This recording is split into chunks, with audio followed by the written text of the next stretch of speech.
Shalom everyone.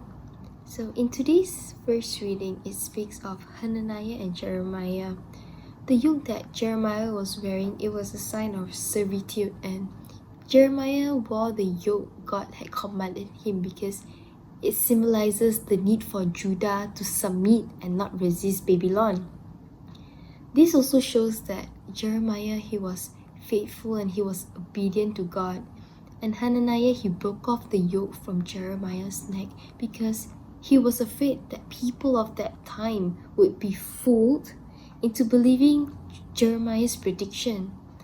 And the thing is that at that point of time, Hananiah was prophesying false things to the people of Judah.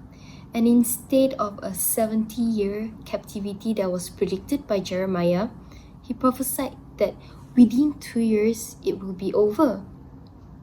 And the people of that time, they chose to believe Hananiah because that was what was pleasing to their ears, and they chose to believe what they wanted to hear rather than believing what God had in store for them.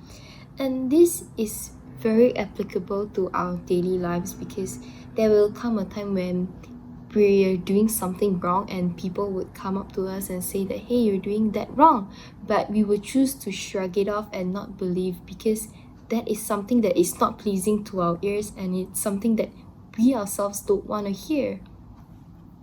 And moving on to the Psalm 119, Lord, teach me your statutes.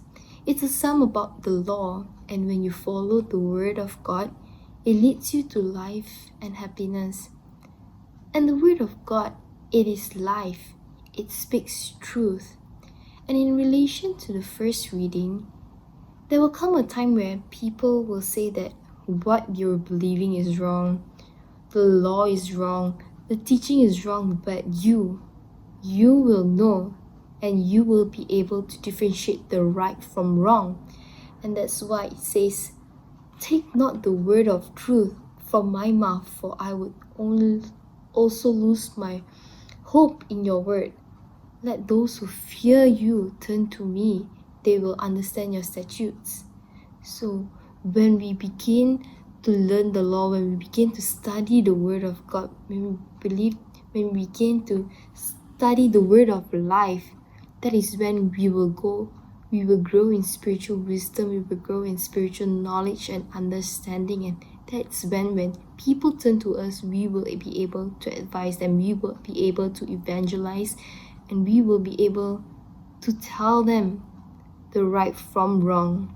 So, to summarize, let me leave you with something to ponder on. Are you following the Lord's statutes? And if so, are you faithful to God? Thank you. Shalom, everyone.